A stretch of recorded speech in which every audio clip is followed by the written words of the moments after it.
On the edge of the party sat an ordinary man. He had brown hair and hazel eyes, but nothing that made him stand out from the crowd.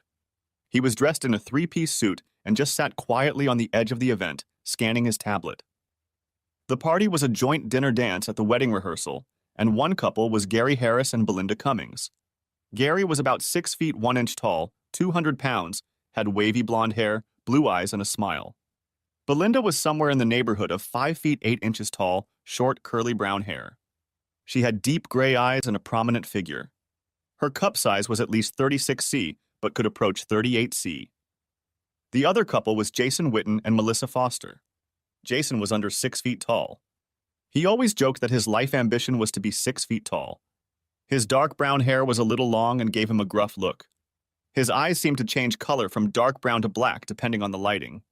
Melissa was only 5 feet 5 inches tall, and her long blonde hair reached halfway down her back.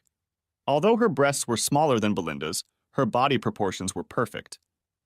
Both women were beautiful and both men were very attractive. Everyone agreed that they were the perfect couple. Gary and Jason had been friends since the first day of elementary school.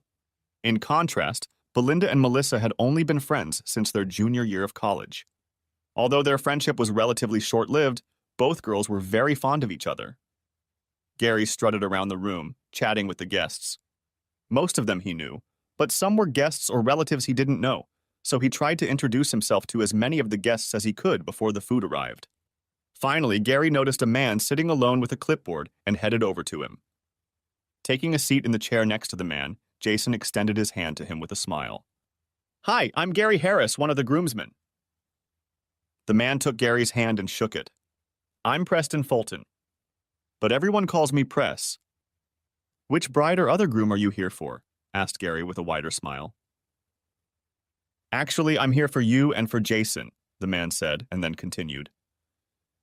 "But I need to talk to you first, and then if you'll excuse me, I'd like to talk to you and Jason together."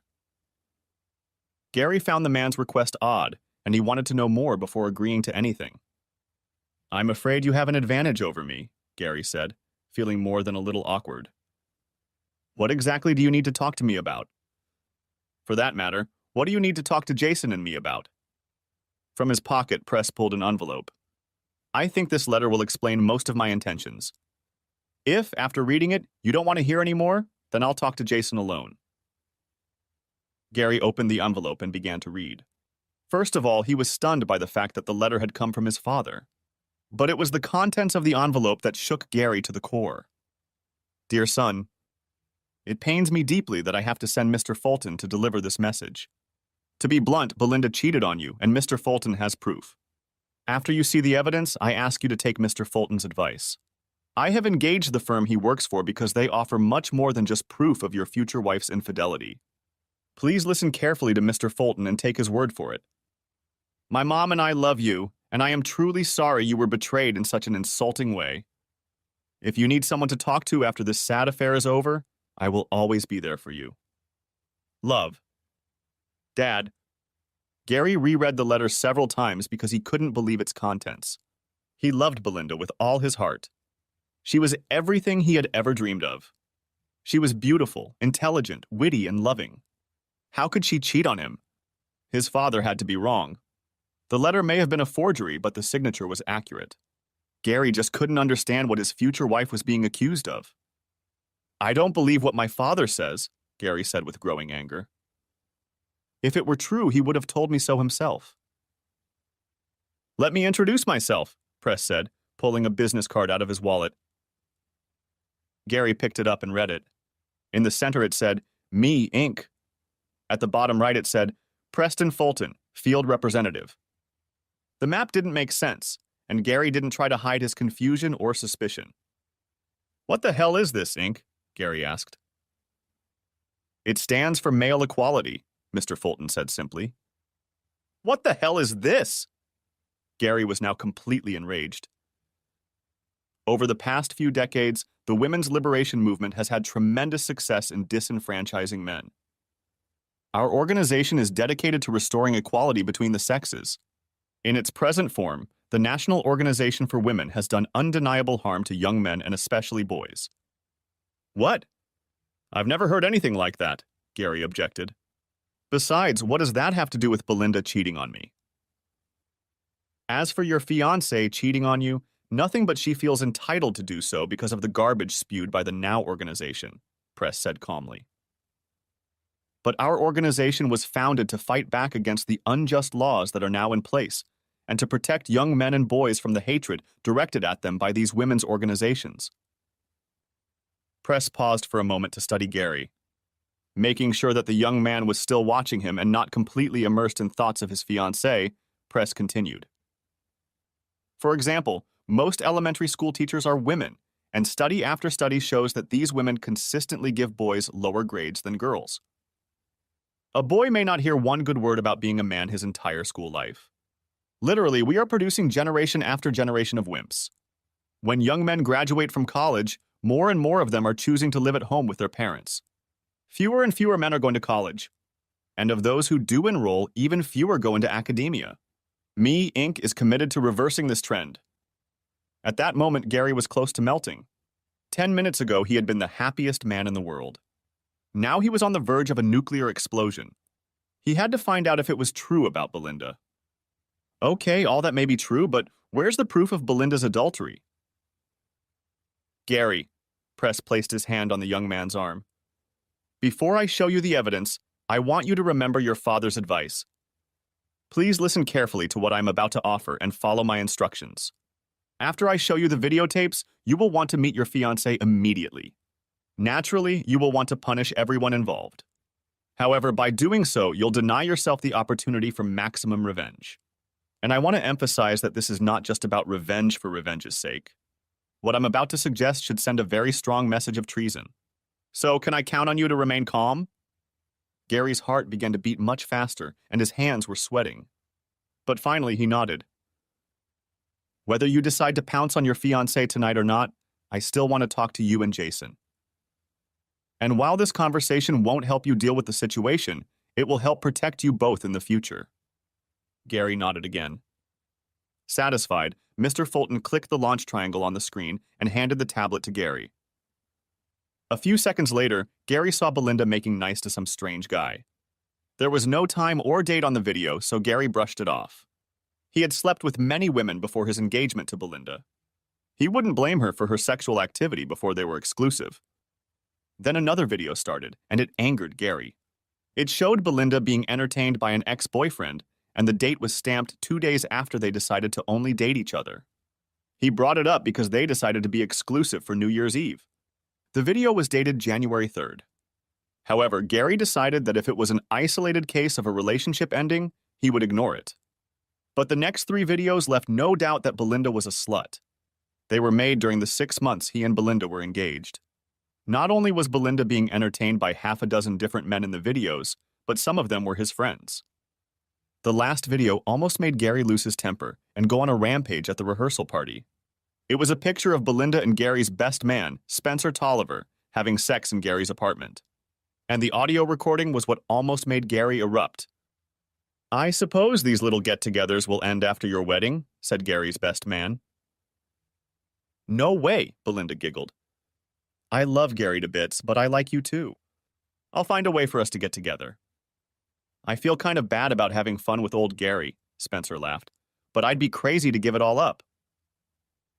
Press watched Gary looking like he was about to get sick. Taking a bottle out of his pocket, the field representative opened it and waved it in front of Gary's nose. Then he handed Gary the water bottle that was at his feet. Are you feeling better? Asked Mr. Fulton. Your reaction is quite typical of someone who has been taken by surprise. I'll explain in a minute how we're going to handle this situation. But take comfort in the fact that you found out about Belinda now and not 10 years from now when perhaps there will be children. When Gary had more or less pulled himself together, Press asked him to get Jason. Press advised Gary to tell his friend about Belinda. It would be best if Jason knew about it before the ceremony tomorrow. Press also told Gary that Jason wasn't facing the same problem, but they both needed to hear what he had to say. This information was important for the future of both of them.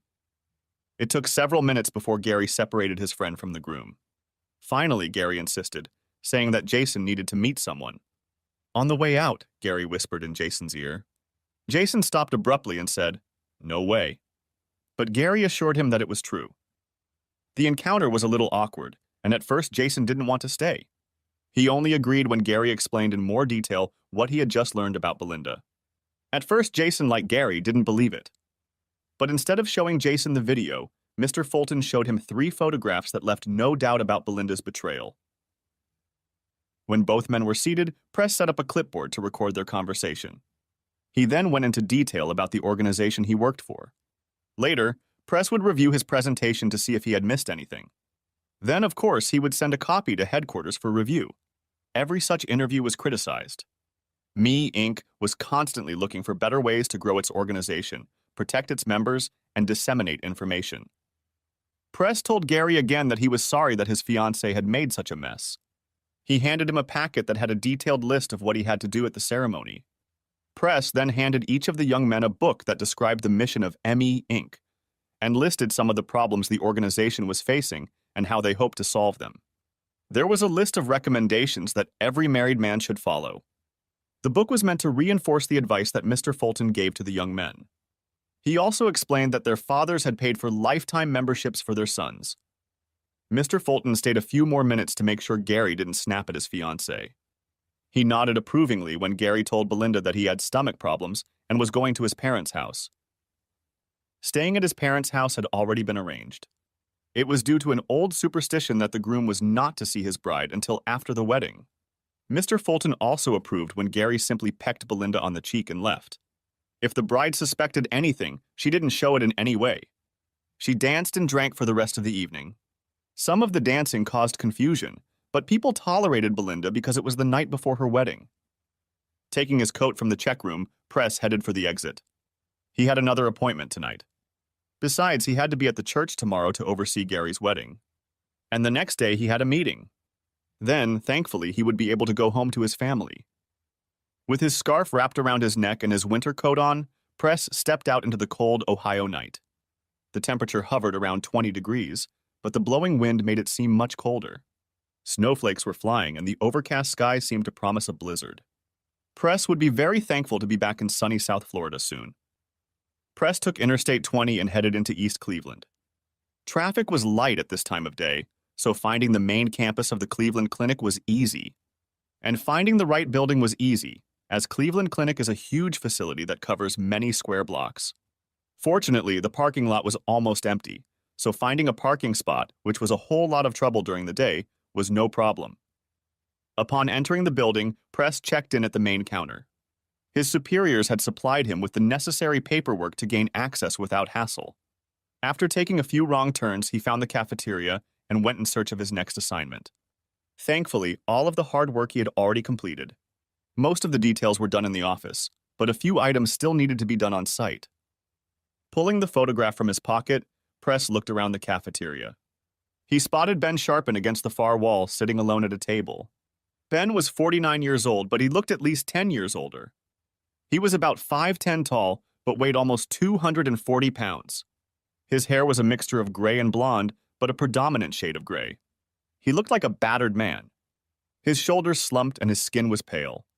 Looking at him, Press wasn't sure Mr. Sharpen had ever smiled in his life. Mr. Sharpen, I'm Preston Fulton, Press introduced himself. You can call me Press if you want. I work for a company called Me, Inc. We work to help people like you. The man stood up and shook his hand. It's nice to meet you, but as I told you on the phone, you can't tell me anything about my ex-wife Connie that would shock me. And I'm sure there's nothing you can do to help me. The truth is, I don't give a damn what Connie does or who she does it with. As for my kids, they're not worth blowing up. I think I have some information that you will find very interesting, but before I begin, why don't you tell me about your marriage and divorce? Not much to tell, Ben shrugged. It was a shitty marriage. Connie and I got married right out of high school. The first 2 years of marriage weren't bad. I felt like we really loved each other. But then things started to change when she got a job at that brokerage firm. Her attitude changed, and I was already thinking about divorce. But then she got pregnant, and that's when I was at an impasse. Eventually, she was fired, and we moved. Things got better for about a year, but when she went back to work at the law firm, things went south again. Then she got pregnant again and quit her job. With 2 kids and a wife like Connie, it wasn't a good situation. but I stood my ground for the kids. However, I thought about divorce for a long time, but then Connie announced that she was pregnant again. What a waste of my life. Mr. Sharpen shook his head and took a sip from his coffee mug. Then he sighed. We were married for about 12 years, and then I caught her with a UPS man in our bed. I immediately filed for divorce. Stupid me didn't hire an expensive lawyer like she did. Of course, I had to pay her attorney fees since Connie was out of work. I got very little sex from Connie in the last years of our married life, but the courts screwed me big time. Tell me about the final divorce decree, asked Press. I became head of the X-ray department and started making decent money. After the judge got done with me, I was left with about what I was making when I started out. Connie got the house, and I had to pay the mortgage and property taxes. I had to pay Connie alimony and child support for each child. What really pisses me off is that I'm paying so Connie can stay home and have fun with her lovers. I'm sure they have a big laugh at my expense. So you can see why I'm not interested in anything Connie does. I've talked to several lawyers and they all say there's nothing I can do about it. Your case is one of the most egregious miscarriages of justice I've seen in recent memory, Press said sympathetically. I think action needs to be taken to change the situation. I appreciate your sentiments, but I only have 2 alimony payments to make, and I'm free of those rotten children of mine. Connie has been turning them against me from day one. If any of those kids were burning, I wouldn't cross the street to piss on them to put out the fire. As for Connie, if she was burning, I would cross the street. But that would be to pour gasoline on her. So there's nothing I can do right now, but I appreciate that you care. You're one of the few people who took my side. I understand why you feel helpless, Press said, setting the briefcase on the table and opening it. But there are a few things you don't know that will change the game significantly. Like what? Now Ben was mildly curious. For starters, Mr. Sharpen, none of these 3 children are yours. Press pulled out the DNA tests and placed them on the table. That slutty bitch, yelled Ben, pounding his fist on the table. The cafeteria went quiet, and all eyes turned to us. But after a few moments, everyone went back to their dishes. But then Press noticed that Ben seemed to shrink back into himself. In a quiet voice, he said, It's not much of a relief anyway, because I'm almost done paying alimony. At least I won't have to feel guilty for hating those kids. No, Mr. Sharpen, your relief is just beginning, Press said with a smile. Let me explain. You may or may not have to pay your last 2 child support payments. We know who the fathers of all 3 children are. 2 of them work at a law firm and 1 works at a brokerage house. All 3 are married and are partners in their firms. We just filed papers to sue them for all the child support you paid for their children. They will be forced to pay you back tens of thousands of dollars. The wives of all 3 men will be informed of their infidelity. I don't know if their wives will divorce them or not, but there's a good chance they will. Ben sat stunned. Is it really true? Absolutely, and I'm not done yet. You still have a lot to learn, and will right any wrongs done to you. Why are you doing this for me? Ben asked with concern on his face. I can't afford to pay you anything. I'm barely making ends meet as it is. Calm down, Ben, Press said at once. This is being done pro bono. As I explained before, the company I work for is primarily concerned with correcting the injustices done to men. It is time that both men and women truly have equal rights. Wow, I didn't know there was such an organization, Ben offered. But how do you pay for everything you do? We use interest from our capital fund, explained Press simply. We attract new members all the time. New members pay a one-time initiation fee of $1,000. Then they pay an annual fee of $250. They also pledge to help if their expertise can be of assistance. Lifetime membership costs $100,000. All money raised goes into a capital fund. We use the interest to fund our projects. Currently, our capital fund is approaching $2 billion. We also have some major benefactors who fund our lobbying efforts and very generously contribute to our endowment. But I didn't pay you guys anything, Ben protested. And like I said, I don't have any money to spare. Again, Ben, calm down. It won't cost you anything.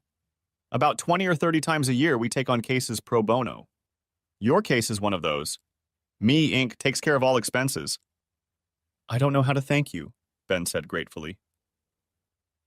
I'm not done telling you about everything we're going to do on your behalf, but if you want to thank us, live well.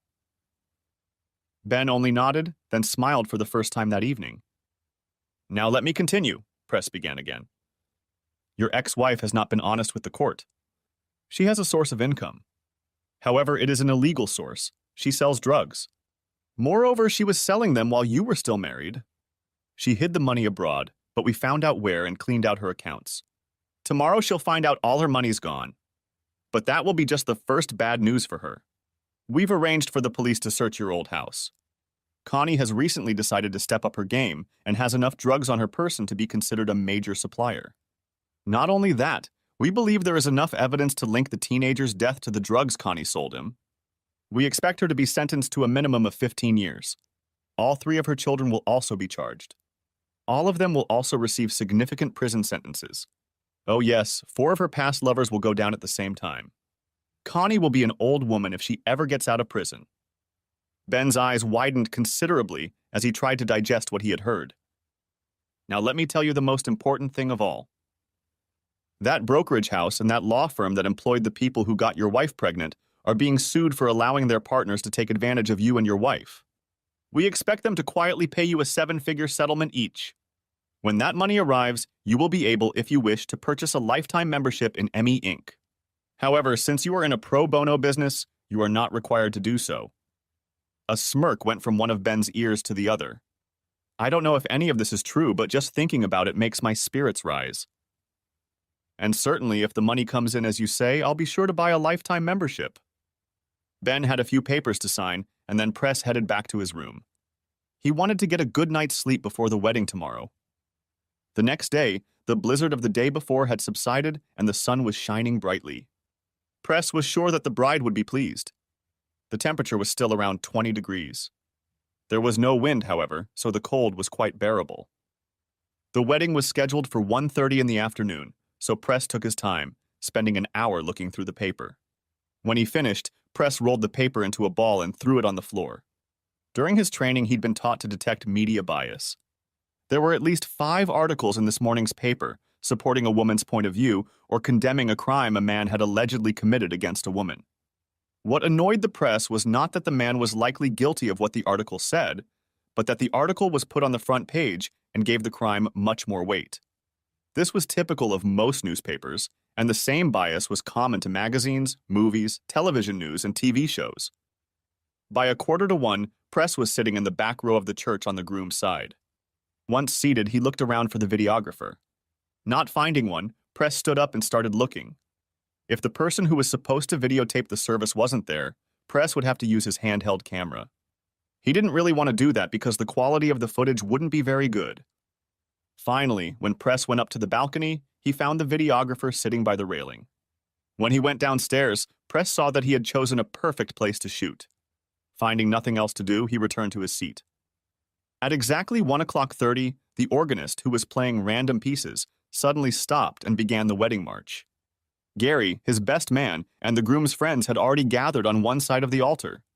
The bride began to walk slowly down the aisle under the arm of her father. About 10 minutes before the service began, the 2 white screens were slowly lowered to the side, but so that they were facing the congregation. When the bride and groom were finally together at the altar, the priest began. Today is a glorious day when a man and a woman will vow to each other in holy matrimony. It is the beginning of a lifetime of loving, working, and helping each other become more than they would have been apart. Gary Lewis Harris, do you take Belinda Marie Cummings to be your lawfully wedded wife, to have and to hold from this day forward, in sickness and in health, in wealth and in poverty, leaving all others until death do you part? Gary didn't say anything. For several long seconds, he just stood there staring at Belinda. The assembled guests began to murmur because of the delay in answering. Then Gary turned to the people in the pews and said in a loud voice, "No, I will not take that cheating whore as my wife."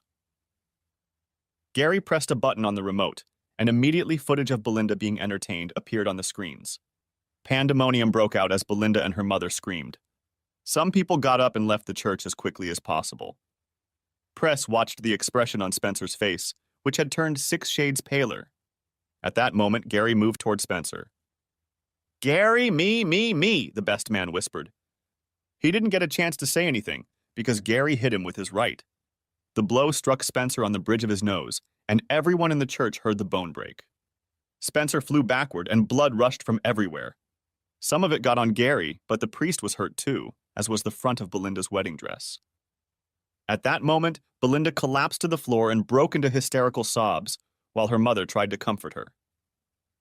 Belinda's father stood over the two women, red-faced. He looked alternately at the screen and at his daughter, and there was an expression of absolute disgust on his face.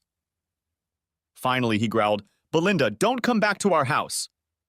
As this drama unfolded, the groom's friends, except Jason, began to move, but they didn't know what to do. Jason stepped toward them, raising his hand. "That thing on the floor is a piece of shit," Jason said threateningly. "If you want to defend it, you're no friends of Gary's or mine." The four groomsmen looked at Jason and then at the screen.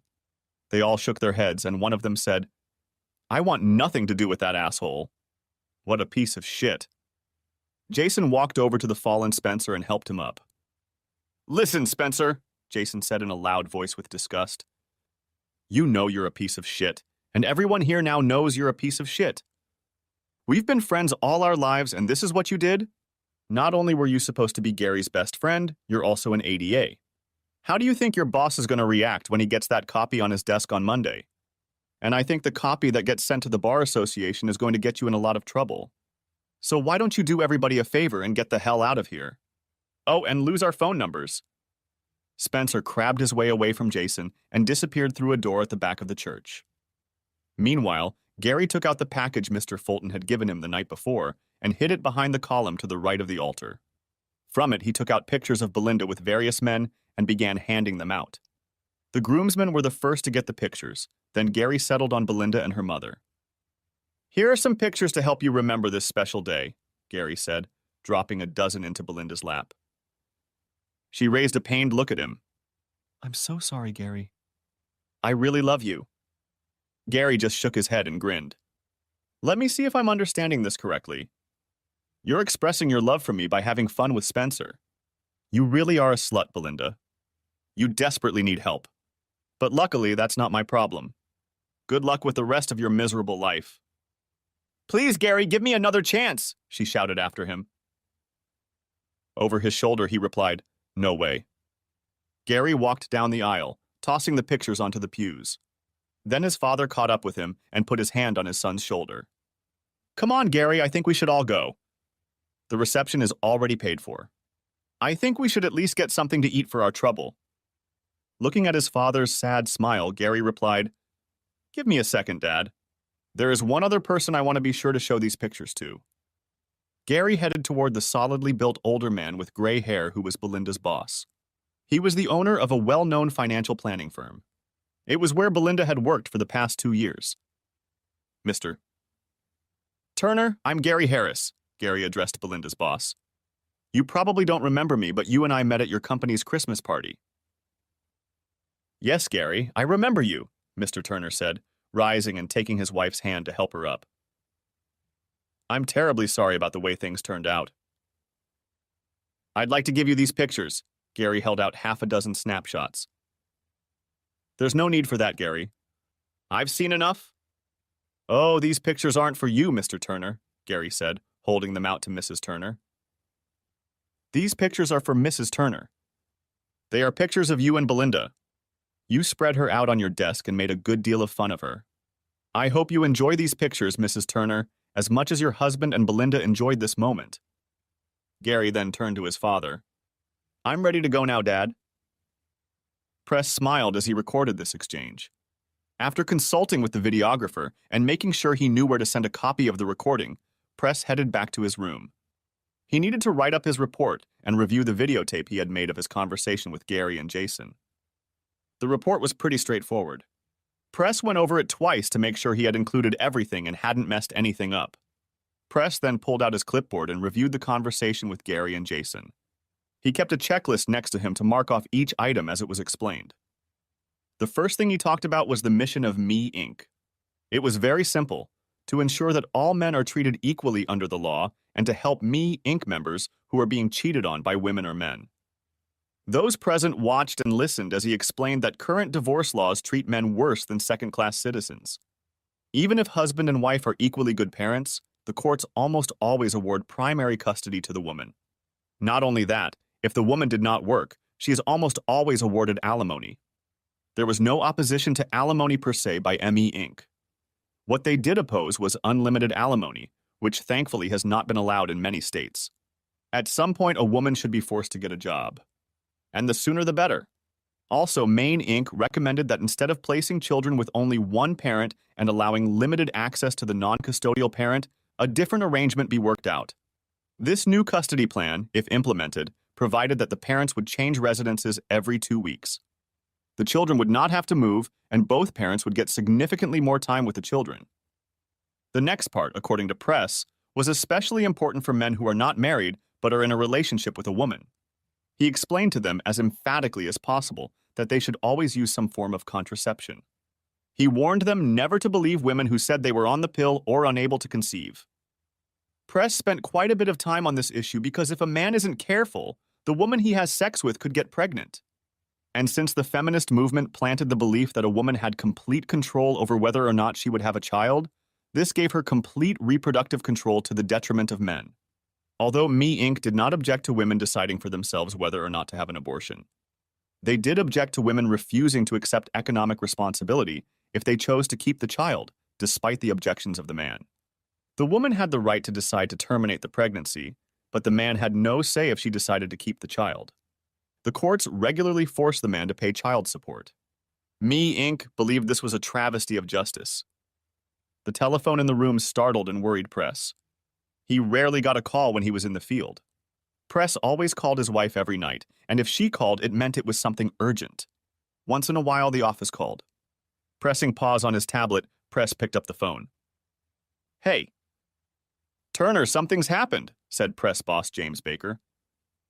"I'm very sorry, but you're going to have to extend your stay here for another day." "Oh, what's going on?"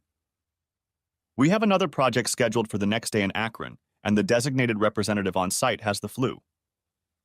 "Everything is already set up. You'll just need to be present for the taping. Make sure you'll be allowed to film everything. I need more than just an audio recording of the meeting. The usual bonus for the extra day has already been approved and will be included in your next paycheck. I've got my camera charging right now, so no problem. And I never turn down extra money," Press grinned. "But you know me, I'd just as soon spend an extra day. That's how much I believe in what we do. I always appreciate your attitude. I will email you all the details of the new assignment. We have rebooked you on a later flight, so don't worry about that. Again, I apologize for tearing you away from your family. Hopefully, your flight will be able to leave before the big snowstorm hits. 15 to 20 inches of snow is predicted to fall." After the call, Press waited for the letter to load before opening it. It turned out to be an interesting case of a wife who dreamed of becoming a movie star. Her husband was a very successful screenwriter in film and television. He had just finished his latest script for a very successful television series that had been running for 5 years. Even though they wanted him to stay, he had other things to do. During the 5 years of their marriage, his wife, without realizing it herself, had had numerous affairs. All of them were with people in the industry who the wife thought could advance her career. She was now dating one of Hollywood's biggest stars, Kirk Southern. He had promised to cast her in his next 3 movies. Press looked into all the logistics of this project to make sure everything was provided for. This was not his responsibility, but he did it regardless of how involved he was in the project. This project was well planned and perfectly executed. He then looked through his email and found information about the new flight. Finally, he turned his attention back to the video. Press has always found the men's reaction to one of the ME Inc. presentations interesting. This was the case with both Gary and Jason. But it was the next item that Press shared that elicited the most response. Press addressed the topic of DNA testing. This was one of the biggest lobbying efforts of Me Inc. They hoped that every state would pass a law that would require DNA testing of all newborns. Too few fathers do DNA testing of their children when they are born. If the new law were passed, it would allow paternity to be established right away. It would also allow potential health problems in newborns to be identified. The problem with establishing paternity for men was that if it was not established within a fairly short period of time, the father could find himself stranded and paying for children that were not his. In many states, courts ruled that men only had a short period of time to prove that they were not fathers. After that, cuckolded men had to pay for the children. Even if they knew who the real father was and could prove it, there was no guarantee that the courts would make natural fathers pay. If the new law had been passed, it would have allowed a man to stop paying at any time for children who were proven not to be his. In the present situation, the cheating wife was rewarded, and the innocent husband was punished. Press continued to watch his presentation on his tablet, noting each point as it was discussed. However, he paused the video when he reached one particular section. It was an issue he had never considered in his first marriage. It was the issue of his wife's refusal to have sex. His first wife wanted sex all the time and, as it turned out, wasn't too picky about who she had sex with. While money was still the #1 issue causing discord in marriages, sex was at the top of the list. The laws had changed in the last 30 or 40 years, and now a husband could not force his wife to have sex with him. Press was in favor of this, but here the question arose: why get married? Press couldn't imagine anything more humiliating than a husband wanting to have sex with his wife and her refusing him for no good reason. To address this problem, Maine Incorporated recommended that all men insist on a prenuptial agreement. It was strongly recommended that they sign a prenuptial agreement before marriage. This was recommended regardless of whether or not they had property.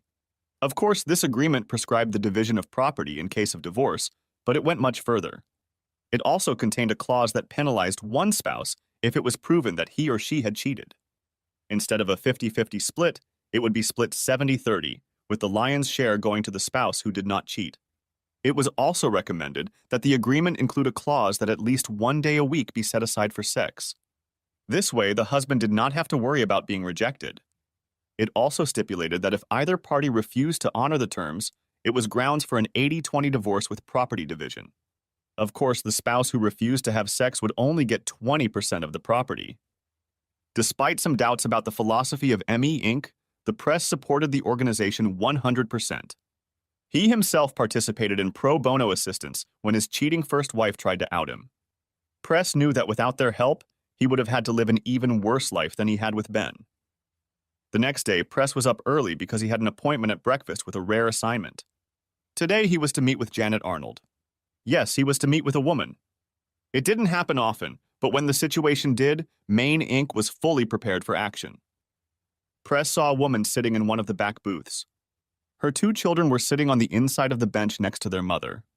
The boy, who Press thought was about 7, was sitting by the window, and the girl, who looked to be about 5, was sitting next to her mother.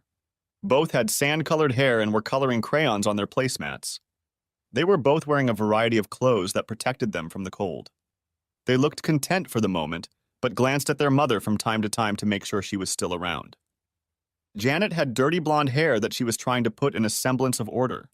She wore no makeup and looked haggard. Once upon a time, Press thought, Janet must have been quite beautiful. But now she was a little overweight, and her eyes seemed dull. And even from across the room, it was obvious that Mrs. Arnold was at least 6 months pregnant. But Press took comfort in the fact that he was to relieve some of her suffering. When Press was first sent on a case like this, it really surprised him. So much so that he questioned why he was helping a woman. He thought it was the job of Me Inc., was to help men. Mr. Wagner, a senior vice president, heard the question and immediately stepped in to clear the air for the new company representative. Mr. Fulton, he said cheerfully, I think you should reread your textbook. We strive for true equality between the sexes, not the one-sided policies that feminists preach. It's true that we primarily help men, but if one of our members is cheating on his spouse, we'll help the woman if we can. The longer Press worked for the organization, the more he appreciated Me Inc. It was not trying to bring back the old days when women were effectively the property of their husbands. On the contrary, Maine Inc. wanted the laws to be fair without favoring one sex over the other. The organization wanted to restore the sanctity of marriage and punish as many cheaters as possible. According to the organization, if cheaters were assured that they would pay a heavy price for their infidelity, they might think twice before having an affair. Mrs. Arnold, thank you for meeting me, Press said, lowering himself into the booth across from her. I hope you don't mind, Mr. Fulton, she asked, nervously looking back at her children. But my mother hasn't been able to watch the kids. Not at all, he said with a smile, turning to the 2 children. I hope you're hungry because I hear the pancakes here are amazing. They put whipped cream and sprinkles on them. At the mention of food, both children raised their heads.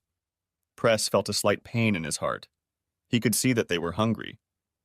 The thought of his children starving made him sad. You don't have to do that, Mr. Fulton, Janet protested. You told me you found my husband's small account, and you know how I can access the money. Ever since Thad left us, money has been tight. If you tell me how to do that, we'll leave you. Nonsense, Press said, beckoning to the waitress. In fact, I have many things to share with you, and I'd like to talk to you about some of them in private. But right now, I think we should order breakfast, and I'll tell you everything I think you need to know. It was obvious Janet didn't want to impose, but Press wasn't going to back down. Finally, after looking at the pleading eyes of her children, she gave in.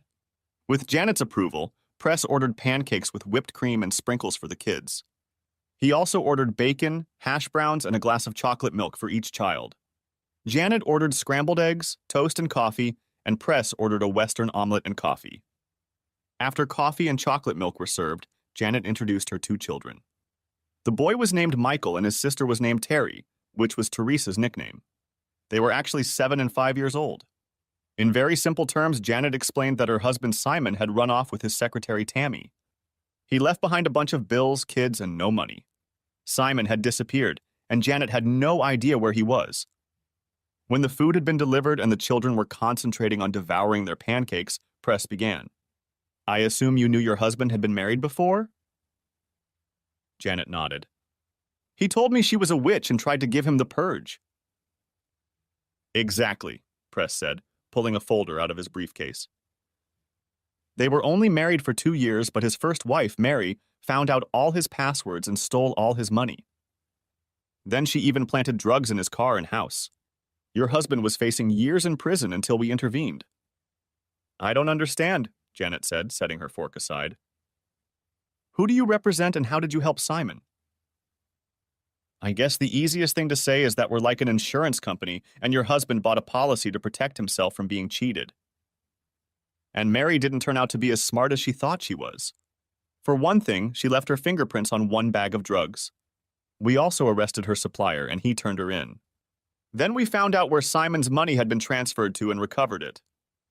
This explanation seemed to satisfy Janet, and she went back to eating. When I first called you, Press said, opening the folder, I had just begun my investigation. Normally, I wouldn't have contacted you so soon, but I knew how desperate you were for money.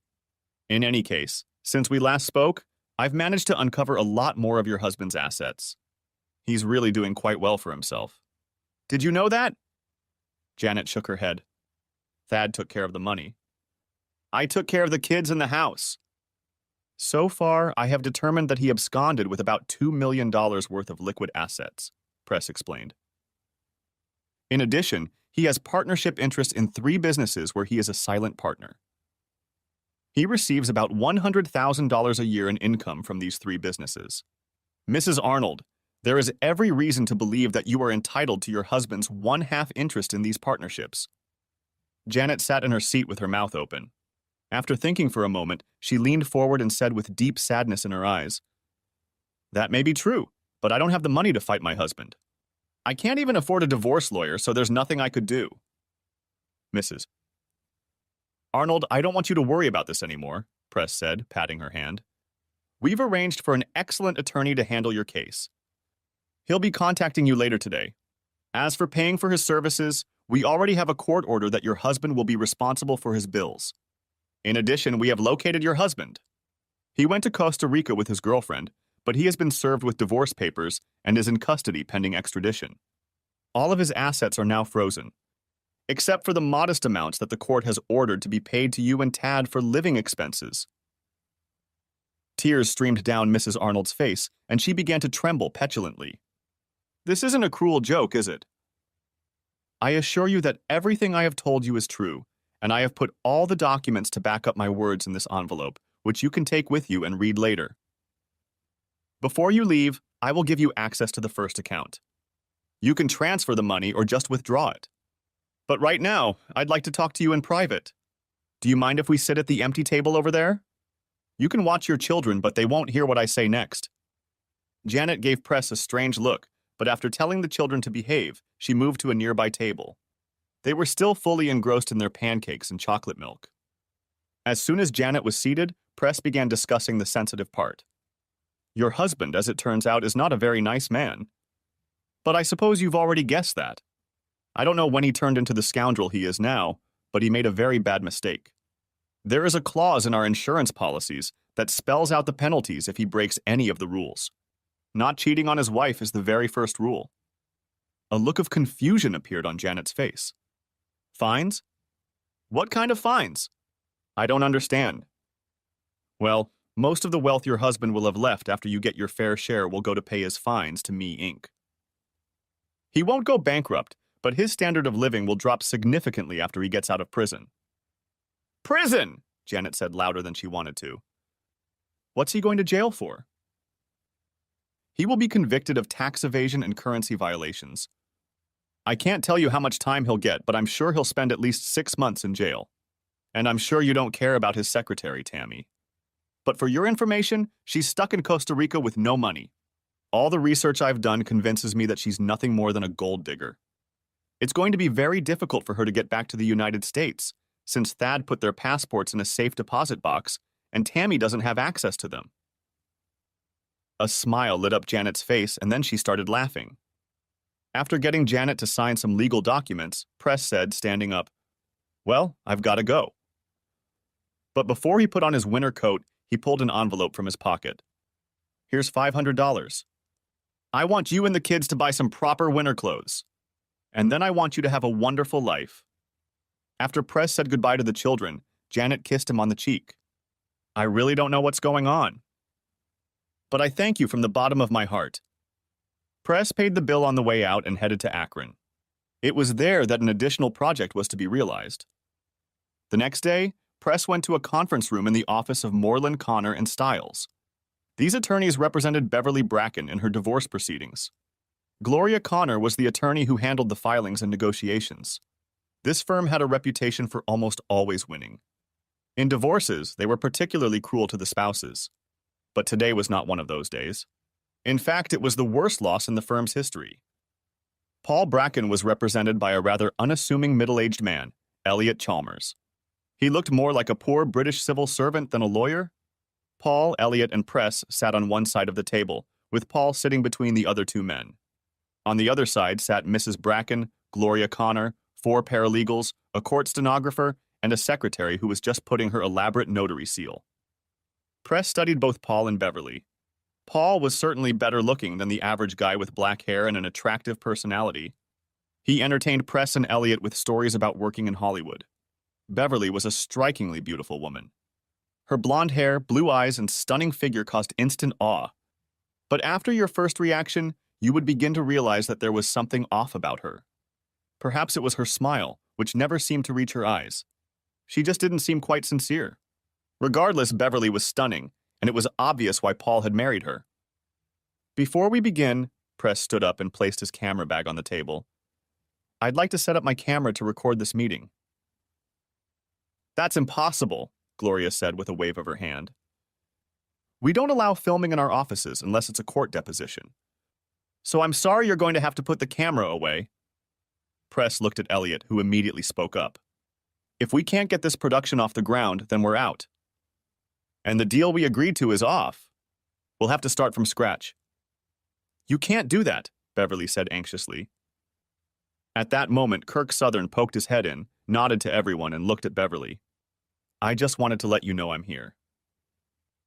Press looked around the women in the room, and everyone, even Gloria, had a dreamy expression on their faces. He grinned to himself. Beverly looked pleadingly at Gloria, who finally nodded her head. Okay, Mr. Fulton, you can set up your camera, Gloria said, snorting irritably. I think we can make an exception. Once the camera was set up and working, they began discussing the details of the divorce. The house was to be sold and the proceeds divided. But Press knew that because of the current real estate market situation, he had very little equity.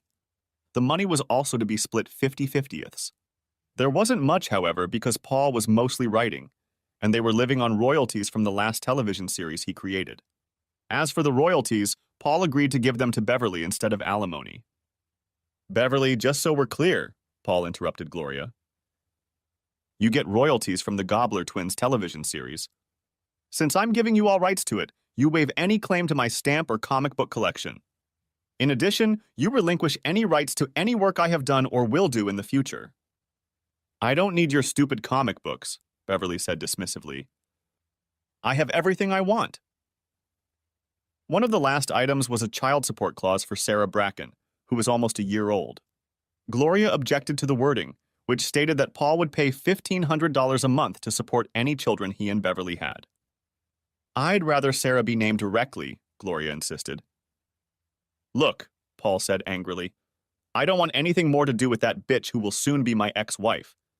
She's a slut who will spread her legs for anyone. I know this is true because Beverly had sex with me right before she served the divorce papers. For all I know, she has a bun in the oven right now. I don't want to go back and do it again. The agreement still stands unless you want to renegotiate everything. Mr. Bracken, I will not tolerate that kind of profanity. Gloria's face flashed with anger. And I think the wording in this agreement needs to be changed. I'll go along with the wording as written, Beverly immediately stated. Gloria tried to talk her out of it, but it was clear that Beverly wanted to finalize the divorce. Finally, they checked the last item, and Paul and Beverly signed the document. Then the witnesses signed, and finally the notary stamped it. Then one copy was given to Beverly, one to Paul, and each lawyer kept a copy. All set? Asked Paul. When everyone nodded, he stood up and announced loudly, Thank God it's over and I'm not married to that damn whore. Beverly and Gloria flinched at that expression. But it was Gloria who spoke. I've already told you that I won't tolerate that kind of expression. I think you'd better leave before the guard throws you out. Before Paul could answer, the door opened and Kirk walked in. Beverly walked around the table and kissed him. Then she put her arms around his waist and grinned at her ex-husband. But, to the surprise of most in the room, Kirk extended his hand to Paul. Hey, Paul, how's it going? I'm doing great, Kirk, Paul squeezed the movie star's hand. I'm no longer married to that cheating whore who's hugging you. I'd heard she had such a reputation in Hollywood, but I didn't believe it, Kirk said, removing Beverly's hand from his waist and taking her hand. But apparently you're right. Still, I won the bet. Yes, it was, Paul laughed. But it was worth it. What are you two talking about? Beverly asked in confusion. Do you two know each other? Kirk smiled at her and released her hand. I've known Paul since college. What's the bet? Paul and Kirk laughed together. Now Gloria and her assistants were as confused as Beverly. Well, Beverly, dear, Paul said with a smirk. I bet Kirk that he wouldn't succeed in seducing my faithful, loving wife. I lost. But Kirk, you said you loved me, Beverly said with tears in her eyes. You said you'd marry me as soon as I was divorced. Beverly, when you married Paul, you promised to leave everyone else behind, Kirk said, shaking his head and smirking. When I found out about the other men you slept with after the wedding, that was the deciding factor. Now Beverly broke into real sobs. It took 5 minutes before Gloria was able to calm her client. When Beverly had more or less calmed down, Paul sat down next to her. Beverly, I'm a little slow, but I really thought you loved me, he said, taking her hand. But I have to admit that you were good. I didn't know anything until a year later. I was so angry I wanted to divorce you immediately. Then I thought about Sarah and decided I had to be patient. But when I took a DNA test and found out she wasn't mine, I decided you needed to be taught a lesson.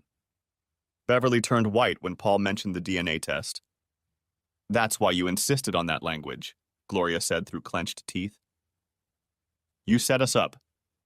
The whole thing was an embarrassment. It was done to deceive my client. I want the entire divorce petition canceled. Good luck to you, counselor, Elliot said with a strained smile. My client wasn't trying to trick anyone. According to your client, she got everything she wanted. If any fraud was committed here, your client did it by trying to pass her child off as Mr. Bracken's child. If you think you have a case, try your best. As far as I'm concerned, I like the evidence we have in this chamber. There was silence in the room, only Beverly sobbing. Then Paul spoke. Beverly, look at me. His ex-wife looked up. Paul sighed. I'm going to be honest with you. I thought that if I humiliated you, it would give me pleasure. But it didn't. I loved you with all my heart, and even after I learned of your betrayal, some part of me still loved you. Kirk is right about your reputation. Every producer and every director knows you'd spread your legs to get a part. I guess I was the only one who didn't know your true character. Beverly was panting, and Press couldn't help but notice her breasts rising and falling with each breath. As Press watched, it became obvious that Paul still had feelings for Beverly. Remember the day you got a part in my show, The Gobbler Twins? Beverly nodded. I was so happy that all my hard work had finally paid off. And you didn't lift a finger to help me. That's where you're wrong, Paul said, shaking his head. It's true that I told you that you had to do it yourself. But as I've watched you try again, and try again, and fail, I did help you. I never told you that I interceded on your behalf for the part you got. You're lying, Beverly snapped back. I earned that part myself. That's what I wanted you to believe. The truth is, I had to make a deal with the studio to get you this role. I had to limit the number of years I would receive royalties. That's why they will end in about 2.5 years. Beverly's face showed shock. Gloria's face turned bright red as she suddenly realized her mistake. She didn't inquire about the status of the royalties, only made sure they were paid. Gloria felt a crushing humiliation. However, that humiliation paled in comparison to what Beverly felt. The thing she was most proud of had only come about because of her husband's sacrifice. Beverly began to sob again because deep down, she seemed to accept the truth. I also want you to know that I will not abandon Sarah, Paul said affectionately. She's not my daughter, but I have feelings for her. I have instructed Mr. Chalmers to set up a trust fund for her. So far, I have invested $200,000 in it. I intend to increase this amount until it reaches $500,000 if I have the opportunity. The interest from this trust will be used for Sarah's care. Beverly, you will never have any control over this money. You will only be allowed to present bills, which will be audited to pay for Sarah's maintenance. When Sarah turns 25, the trust will be transferred to her. As for you, I urge you to keep the money coming in from the serials. You're going to need it. The truth is, Beverly, you're not a very good actress. However, with your reputation, you can probably get small roles until your looks start to fade. I'd advise you to choose another career, but if you don't mind spreading your legs to get roles, go ahead. A look of pure hatred appeared on Beverly's face. Paul seemed to have hit a nerve. As angry as she was, Beverly said nothing. Instead, she turned to Kirk for comfort. Paul exhaled and shook his head sadly. In all my life, Beverly, I don't believe you've ever truly loved anyone but yourself. But one day you will find love, and I hope you won't be betrayed like I was. Paul paused and looked at Kirk, and then back at Beverly. However, I fear that today is the day you will know that pain, and if that is the case, you have my sympathy. Slowly, Paul rose to his feet. Beverly, this is the last time we're talking. If you have anything to report to me, do it through Elliot. Take care of Sarah or the wrath of God will come upon you. Paul looked around the room, then shook hands with Elliot and the president. After patting Kirk on the shoulder, they left together. Beverly put her head down on the table and sobbed pitifully. Press quickly gathered his equipment, picked up his car, and headed for the airport. His flight was the last one before the airport closed due to the impending snowstorm. A year later, Preston Turner settled into the chair across from his boss, James Baker. It was time for the annual review. Press knew that all of his cases were periodically reviewed as soon as he filed them. But during the annual review, his boss looked at cases that Press felt should have been closed. Today, Press hoped to close 3 cases from Cleveland and 1 from Akron. After reading Press's highly commended annual review, the 2 men moved to review the cases to determine if they should be closed. Analyze this project with Gary and Jason. Tell me why you think they should be shut down, Mr. Baker ordered the president. Gary Harris and Jason Witten, Press read from his folder. If you don't remember, the 2 were supposed to be married in a few days, but we discovered that Gary's fiancée is a serial cheater. Gary completely humiliated Belinda at a church service and walked out. Yes, I remember that video, Mr. Baker nodded. I almost felt sorry for her. Apparently, she really loved Gary. But anyway, how is she feeling? After her cheating was discovered, Belinda left Cleveland. She eventually ended up in Las Vegas, where she works as a waitress and part-time dealer. She keeps in touch with her mother, but her father refuses to communicate with her. After her failed marriage, Belinda continues to date several men. I believe that she is incapable of maintaining fidelity. Unfortunately for her, however, Belinda seems to still have a memory of Gary, as she writes to him periodically. He has apparently forgiven her, as he occasionally responds to her letters. However, there is absolutely no chance of reconciliation in the future. Gary is actually dating a certain Linda Chaucer quite seriously. If my sources are correct, he intends to propose to her within the next 2 months. What about the best man? How was he treated? Actually, we didn't have to do anything. The district attorney fired him, and the Bar Association suspended his license for 5 years. He lost all his friends and left town shortly after the marriage fiasco. And Belinda's boss? His wife ripped him off in the divorce. He is by no means poor, but he has lost half of everything, and his 3 children do not speak to him. What about the other guy, Jason Witten? He married his fiancée, Melissa, and from the looks of it, they are very happy. Besides, Melissa signed a prenup without any objections. Oh, and they're expecting their first child any day now. Mr. Baker smiled. I approve of the closing of both these cases. Now tell me about the Ben Sharpen case. As we had hoped, Ben was able to sue and get the birth fathers to pay him back the child support he was paying for their children. However, Ben was able to accomplish much more than just getting his child support money back. As you know, we found the money that his ex-wife was hiding overseas in the drug trade. After taking the amount of alimony Ben was paying her and $300,000 for his pain and suffering, we told the IRS where the rest of the money was. The lawsuits against the law firm and the finance house were quite successful. After deducting legal fees, Ben received almost $2 million. All 3 birth fathers were divorced from their wives. 2 attorneys got their wives to sign prenuptial agreements, but those were rejected. Their husbands did not make sure that the individual attorneys representing their wives reviewed the agreements. All 3 received large sums in the divorce. As for Ben, he left the Cleveland clinic and opened several medical clinics of his own. In addition, he got a girlfriend. Linda Crawford used to be a nurse at the Cleveland clinic and now works for Ben at one of his clinics. Ben also joined a gym and has lost 40 pounds so far. What about his ex-wife and her children? Mr. Baker pressed. Mrs. Sharpen was convicted of several charges, including drug dealing and income tax evasion. The heroin she sold was proven to have caused the death of a teenager. She was sentenced to terms ranging from 20 years to life. Her children received prison terms ranging from 5 to 7 years. Her 4 most recent lovers also received prison sentences, but I did not inquire into their length because they were not part of this project. Great job. I approve of closing this one as well.